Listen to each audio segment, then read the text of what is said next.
Hi students, myself Dr. Sheikh Tehmina Naz from Marathwada College of Education, Dr. Rafiq Zakaria Campus, Aurangabad. I am here with my new video on the topic Multimedia Presentation Skill. As we all know that multimedia has now become the essential part in teaching at various levels like school, colleges and the universities. We also find that various technologies are used to teach using multimedia at schools and the universities. Various tools have been produced by computer application developers with user friendly features. As the saying goes, necessity is the mother of all inventions. It is very well experienced in the present situation where online teaching is the only solution to avoid learning gaps among the students. As we also know that there are various advantages of using multimedia while educating the students, among which the first advantage could be that the students learn more easily and in less time. Second advantage is it is attractive and also entertaining. As per the nature of the students, they desire attractive things and also entertainment along with learning. So, the multimedia presentations cater to their needs. Another advantage is access to multiple educational resources. It is for the teachers that they can use multiple resources while educating their students so that they get enriched experiences. Since multimedia presentations have been widely accepted as a very useful tool, it is also important to consider the factors that influence effectiveness of multimedia presentations, for which we can refer Edgar Dale's Cone of Learning, which describes the different aspects of learning. In the given figure, we can understand what are the different forms of learning, what is remembered by the students in the according to the Edgar Dale's Cone of Learning. Active learning and passive learning. These are the two aspects that are described by Edgar Dale, where he describes active learning as the things with which the students are actively learning during the learning process, during the educative process. Another aspect that is to be given importance is Bloom's taxonomy. The figure that you are seeing is a technological view of Bloom's taxonomy, where different aspects like creating, evaluating, analyzing, applying, understanding, and remembering, these are given according to the websites or online resources that are available that can be used while creating multimedia presentations.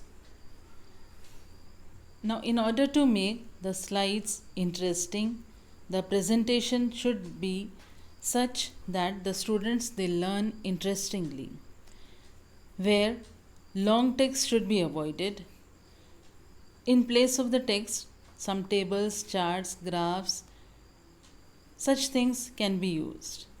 Charts and graphs, if they are easy to understand, then it will be very much beneficial for the students. Now, there are certain things which should be taken care of while preparing the multimedia presentation, amongst which the most important tool is the presentation tool that is available in the PowerPoint, where the first aspect that is to be taken care of is the font size, which should be large enough to be read by the students even from the corner of the classroom. Next is the design of the background. The design should be such that it suits the font color, also the background in the classroom. Another aspect is the bullet points. as I have already told you that the longer text, the lengthy text should be avoided. In place of the text, bullet points should be included so that the students they get it as the highlighted text and try to understand. The next aspect is the transition and the animation. Wherever it is required, transition and animation should be used. Unnecessary use of transition and animation should be avoided. Now, how to take the multimedia presentation lesson while dealing with the micro teaching skill. So for that, we'll discuss the components of multimedia presentation skill. The first component is the slides were according to the objectives. While designing a particular task, we decide the objectives. So objectives, according to the objectives, slides should be designed. Second component is slides were vivid and clear. Slides should not present a vague idea for the students. Instead of that, it should be very clear and vivid. Slides were according to the content. Whatever content is to be taught to the students, the slides should be according to that.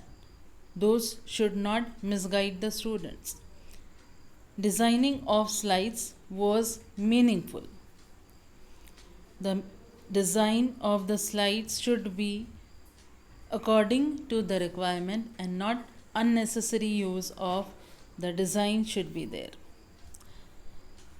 Headings and subheadings should be given according to the content, because according to that the students will understand the importance of the topic.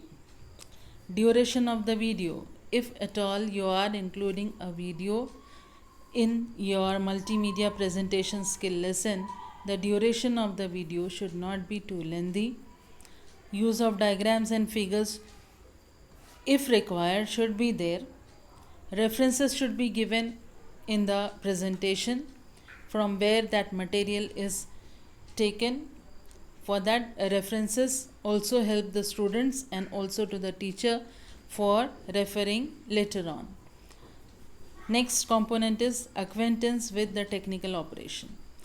How much you are acquainted with the technical aspect of the multimedia presentation is also checked. So you are expected to study the technical aspect of the different resources that are available for the multimedia presentation, like the PowerPoint and the other aspects.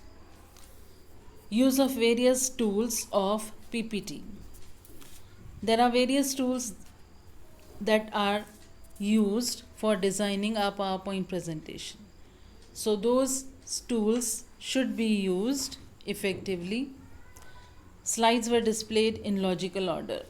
Now whatever is the content, first the teacher is expected to read that content, to study the content himself or herself first, and then later on arrange the points, the teaching learning points, and according to a logical order, slides should also be displayed for the students. The last component is self-made or downloaded animation. It is not at all expected that everything should be prepared by you while you are having a multimedia presentation skill lesson. You can also download the ready resources available online, but those resources should be such that it suits the content and also the students. So keeping in mind the suitability of the material that is available online, the resource that you are using, you can download it and utilize it. Now, to conclude, we can say that in order to prepare and present a multimedia presentation effectively, it is important to realize the complex relationship among content to be presented, type of learning intended, and the kind of presentation techniques used in preparing the presentation. A multimedia presentation can be successful only when an appropriate learning experience is created based on the characteristics of the audience, that is, our students, by using suitable presentation techniques that are matched to both the content and the intended learning experience. I hope you have understood the multimedia presentation skill lesson, and if you have enjoyed learning with me, do like, subscribe, and share my video along with your friends. Thank you.